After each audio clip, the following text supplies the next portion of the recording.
Okay, I'll make the motion to accept the proposal. I'll second.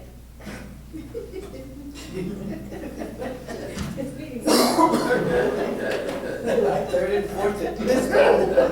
When you finish your detail. No, I wasn't finished, but anyway, everybody know what I'm talking To about. approve my. So, vote, everybody. All in favor? Yep. Unanimous. Number 14. Discuss and possible action regarding the selection of the mayor pro tem. Does anyone want to nominate somebody to be? I'd like to nominate Mike Gonzalez. Any other nominations? I think it's my time.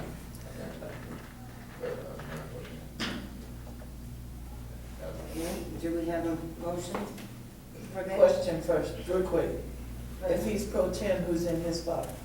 I'm just- Oh, he's still a council member. I would still be a council member, I still. Yeah, it's only the 96, but yeah, Okay. that person, that he. I just was somebody in the chair. So, Andy's nominating Himself. I didn't say that. Yeah, you did. Well, I second I that. heard you, Andy. I'll second Andy's nomination of himself. Third and Okay. fourth. And, okay, we have Mike and Andy. So, Joe? There was no second on Mike, so Okay. that doesn't go. Okay, thank you. So it's all in favor of Andy being put down? Yeah. Yeah, I'm not gonna vote.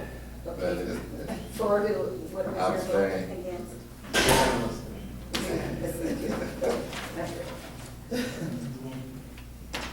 Yes.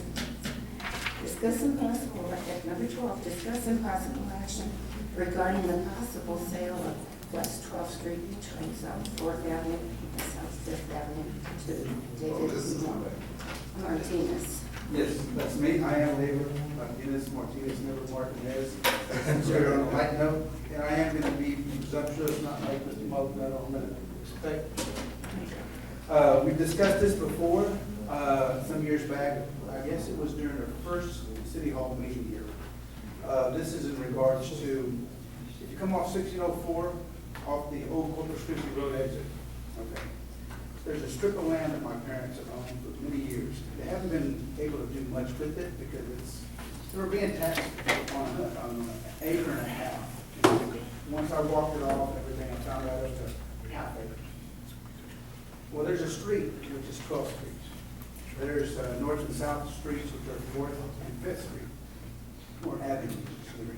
But that street has never, since it's been surveyed way back when the surveyor, Elmendorf, surveyed it a long time ago, that street's never really been open. The city now mows it from time to time, but it's never been really utilized As a street. as a street. No cars that would come down To there. my knowledge, no.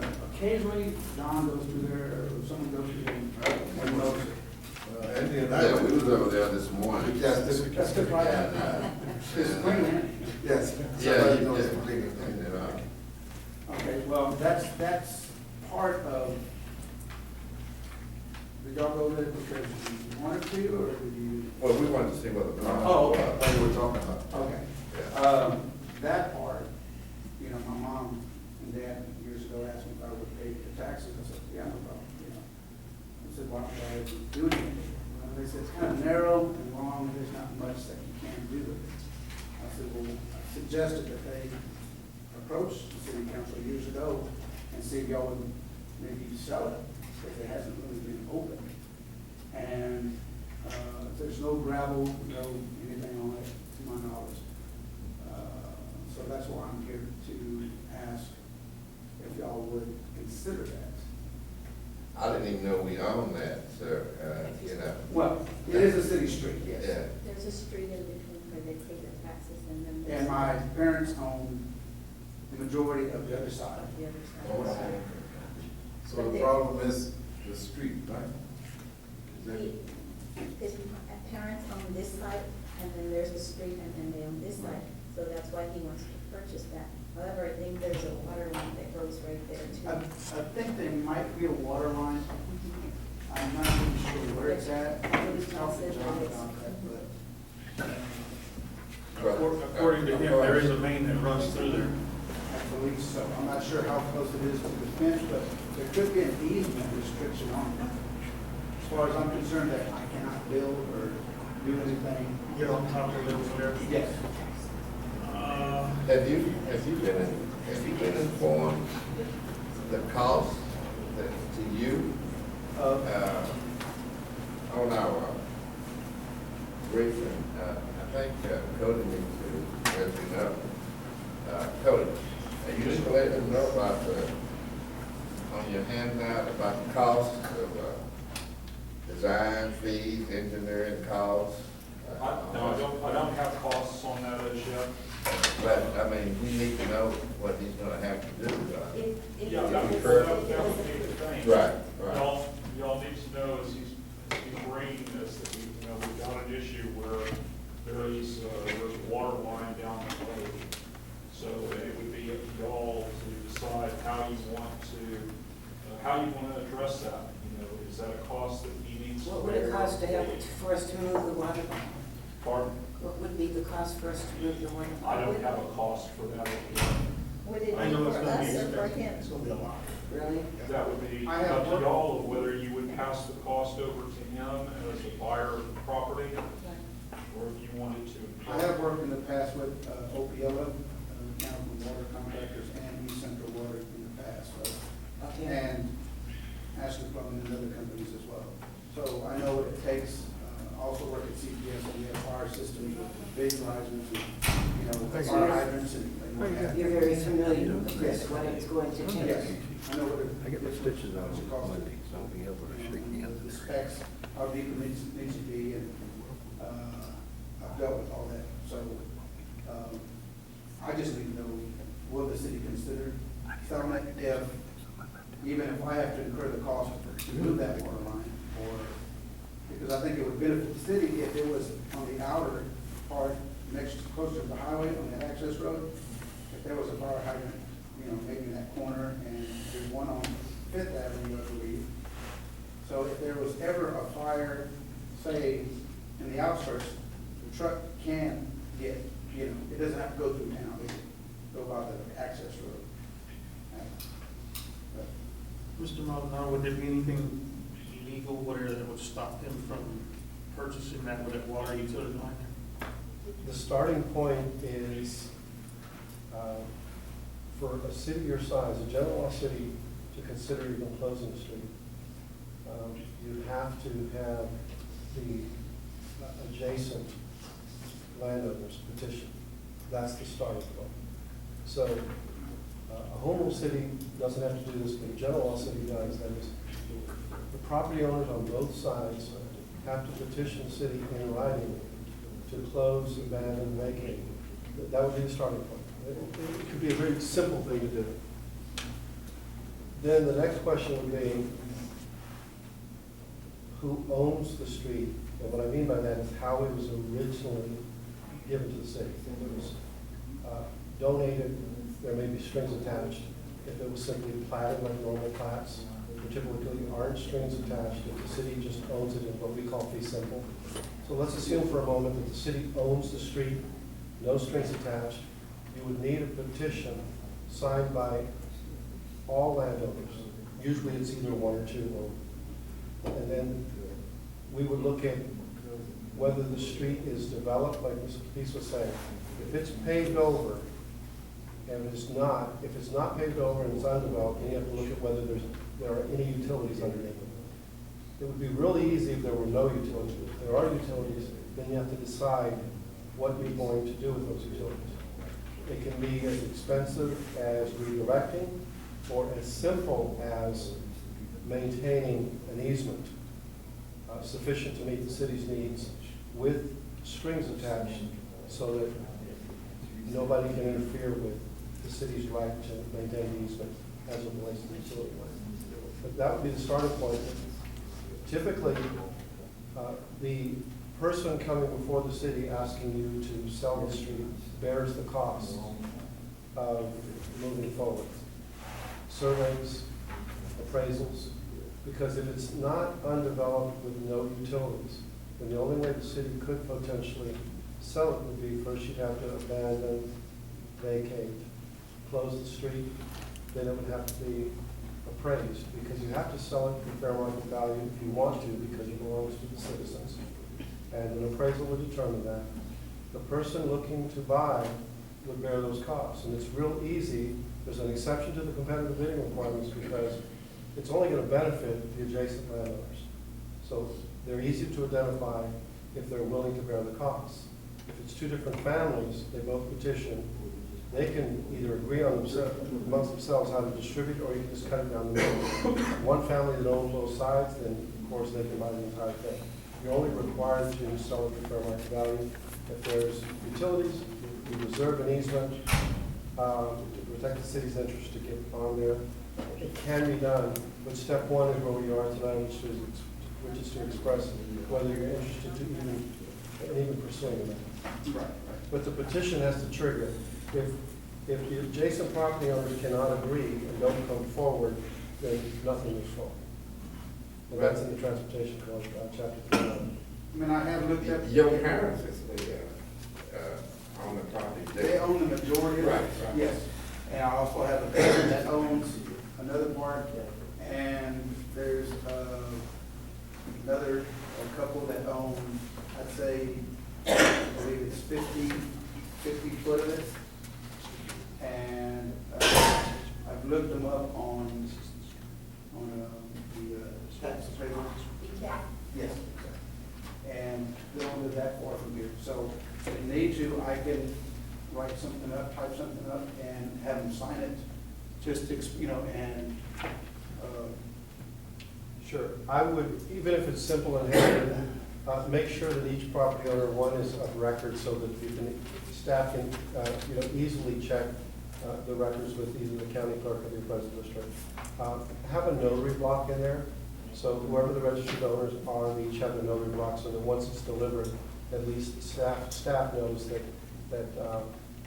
the owners of record did sign and agree to the petition. But it can simply be, we, the undersigned, are requesting that the city of Elmendorf close and vacate 12th Street between the streets that are perpendicular to that. okay. Either that, or I can maybe get with Ms. DeLeon and they can come over here themselves and sign it, because aren't you a notary public? And two birds can be killed with one stone in that case, because they are residents here in Elmendorf.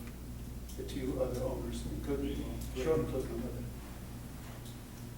Okay. So that's, I guess that's what we have to do next, and then we can discuss, I can be talking How much it costs? with Obiella, and, because I know they probably have to be certified. Licensed plumber and all that to do that. Right, right. Okay, the only thing that I want to say, and I'm not saying yea or nay on you, David, but I want to bring it to everyone's attention that when people have went in to buy the alley, we have not let them, because of the fact that we could use it, for easements for whatever later, utilities. This lady right here, Jean, wanted to buy a piece of property from the United. So I just want to bring that to y'all's attention, that it will bring attention to us if we approve his and we haven't approved others. I'm just saying it out loud because it's gonna come at us, okay? Well, each case is a different, this case was different. It is There was indeed, but I just wanted to bring it up just in case. Because there's just 50 foot by 300 that's not being utilized, that I can use, because that spot's always been too small to put any kind of business or any kind of, anything there. And that would help, I'd be able to do something. And well, that's why I say it out loud, because, like you said too, it's different. It could be considered different by some and by some maybe not. So that's why I say, I'm just putting it out there. I hear you. Point taken. Okay. Okay. Okay. You're gonna With y'all's proceed permission, with- yes, with with y'all's the permission, position? I'd like to go ahead and talk to the neighbors over there, and from there we will proceed. And so you'll then be back as you Yes, have ma'am. more of the paperwork done? Yes, ma'am. Okay. And so there'll be no No action here. Thank you for your time. Thank you. Thank you. Item number 13, discuss and possible action regarding resolution 6-11-2015-1R, a resolution to enter community development block grant program cooperative agreement. And the agreements and the resolutions are attached, and it will allow us to participate in the CDBG grant program in Bear County.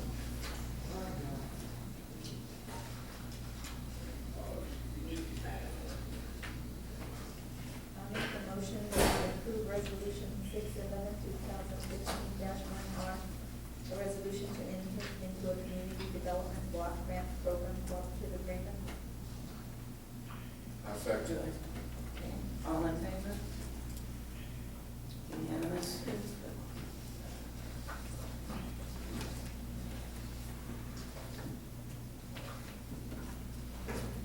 Prepare 14, now 15. Now we're in 15. Item number 15, discuss and possible action regarding resolution 6-11-2015-2R, authorizing participation in the tax pool investment pools and designating authorized representatives. And this is, follows the investment of public funds. Essentially, we transfer money from our operating accounts to the tax pool account. Who makes that decision and how much? That would be the investment officer, which is me. Okay.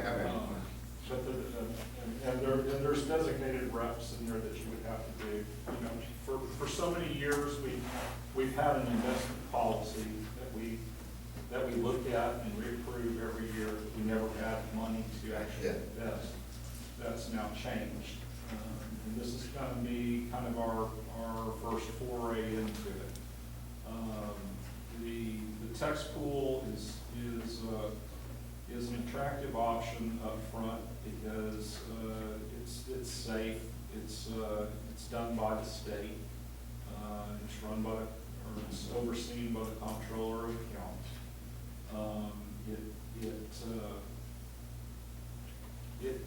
It basically gives you a rate of return slightly less than what you would get from certificate of deposit. But the main difference is that it's liquid. And that whereas if you buy a CD, you get a CD for 6 months or 12 months, well, you're kind of locked in for that rate or for that term. But with the tax pool, you're liquid, so you can pull your money out and in at any given time. So say I wanted to have our general fund basically sent over to the tax pool account, I can have it earn interest there, and then I only pull out, because I do 2 check runs per month. So if however much I need at a check run, I can pull that out for one pay period, and the same thing for the second, and just leave the money in there earning interest. Now, eventually, we're going to want to get into a position where we're laddered, where we do have multiple type investments, whether it's CDs, but all of it within the constraints of our investment policy, which is somewhat restrictive because there's only certain things that a municipal government can invest public funds into. Again, the tax pool is administered by the state. They follow the rules of the Public Funds Investment Act, as well as our personal investment policy. They look over that and they comply with that. My concern is that at this time we're in need of fixing a lot of roads and streets. With that, It won't affect us because we'll be able to, it's liquid, the money is liquid there. We can pull it out without penalty, so. Anytime? At any time. Yeah, I think they do require like a 24-hour period, so if I know I've got a check run coming up, and, you know, the check run's gonna be roughly $50,000 for the bills or whatever it is, and I know I need to move some money out. And what I'll end up doing, I'm not gonna eliminate our operating accounts. And leave some money in there to leave it open in something just in case of an emergency. I would know, you know, generally I'm gonna know 24 hours in advance what I'm gonna need to move money from the interest-bearing account into the operating. What are the fees for this compared to, say, a bank account? Well,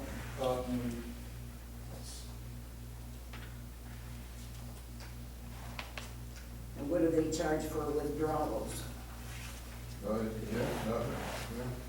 I need to look at. There's no, I need to schedule. look in the agreement. I can't Well, how do they make remember. money then? They've got to make money some way, so they've got to charge fees of some sort. I know there is a fee, and I can't remember off the top of my head. Bobby Maldonado, are you familiar with anything like this? Yes, Mr. Maldonado, it's a wonderful idea if you've got the money to be able to do it, as Mr. Daly said. What I would offer from a public policy perspective is, since you can pull this money in the aggregate, that is, everybody's money together gets to earn more interest, and that's going to benefit the city, because the city can earn more than it would normally be able to earn short-term at the bank without the restrictions in terms of withdrawal. But the fees should, whatever fees that are charged, and I'm not familiar with the specific fees, but they should be offset by the gain you get in increased interest. And I say that only because if it wasn't a good idea, I don't think any cities or public entities would buy into it in the first place. So it's a good idea if you can afford to participate. A lot of small cities can't, and if you're in a position to do so, it's a good place to be. Well, how much do you need to start an account? 100,000, 200,000, or can you do it as little as 50,000? Yeah, you can, there's not a minimum, buy-in that I'm aware of. And basically, you know, there's rules, as Mr. Maldonado could probably advise you about co-mingling funds, and so what like the tax pool recommends would be to have multiple accounts, which would not be any extra to us. We could have as many as we need. So basically what we would do is set up interest-bearing accounts that basically mirror our operating accounts. So we have a water account, we have a water tax pool account, the general account, and the general tax pool. Would you use this like a bank? It's essentially, it's a lot like it. It works kind of similar if you've ever been involved in it, but it works kind of like a sweep fund. But while a sweep fund is there, and it does it automatically, like for overnight investments, from a checking account to an interest-bearing like investment in a money market or something, where that's automatic, this is manual.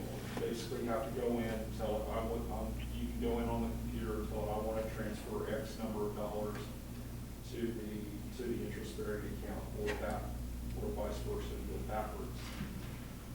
So it's actually very kind of similar. Roughly, what's our reserve right now? We, across all accounts, roughly just shy of 600,000. Just shy of 600,000. We would say 550.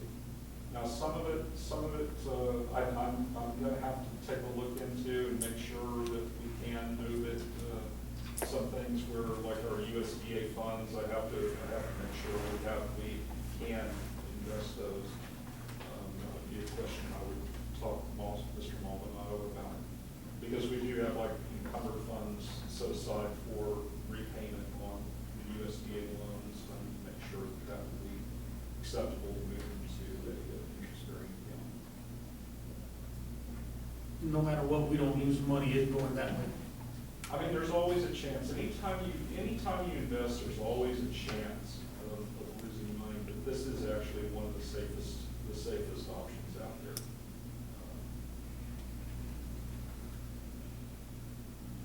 So at this time, what do we have to do, Make a motion. to participate? And then who chooses how much? I'm sorry, Who chooses how much? The dollar amount that goes in, the investment officer. It was county's. And you're the only one that can sign off on it? No, you can designate other signers onto the accounts, and I would recommend that you would do so. In fact, I would recommend, generally what we do is like on our normal bank accounts, we have 4 signatories, 2 staff and 2 elected officials, generally the mayor and the mayor pro tem. And then any checks that are written off of our operating accounts require 2 signatures, and we typically shoot for 1 staff and 1 elected official to be able to cover the board, so to speak. And I would recommend kind of setting up something similar in that regard here, and possibly allow the mayor and mayor pro tem to be signers here as well, just like on the operating. The mayor pro tem also on the bank cards now. Well, we'll get that. Andy, we'll handle that next week. Okay, I'll make a motion. Pass resolution 6-11 to 15-2R, authorizing participation in the tax pool, investment pool, and designating authorized representatives. Me, Roxanne, Mayor, Okay, who is Cody, Roxanne, myself, and the mayor. I'll Do I have- second. Second. Yes. And all in favor? Okay, unanimous. Until item number 16, discuss and possible action regarding the authorization, approval, and execution of tax pool and investment pools participation agreement. And you will see there is an agreement attached, a sample of the agreement.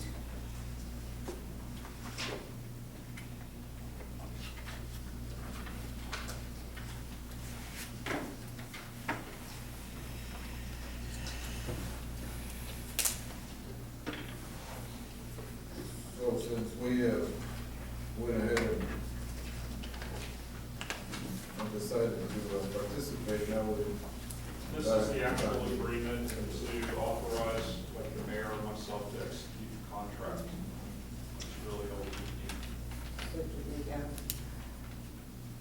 I will then accept this agreement or approve this, or give what is it, actually regarding this authorization pool, this execution, authorized pool, investment pool, participating agreement. I'll say, Okay, who second? Mike Butler. Mike Mike. second. All in favor? Unanimous. I move that we adjourn. All in favor? Second. Third and fourth. We are adjourning at 10:12, and I'm meeting appropriate.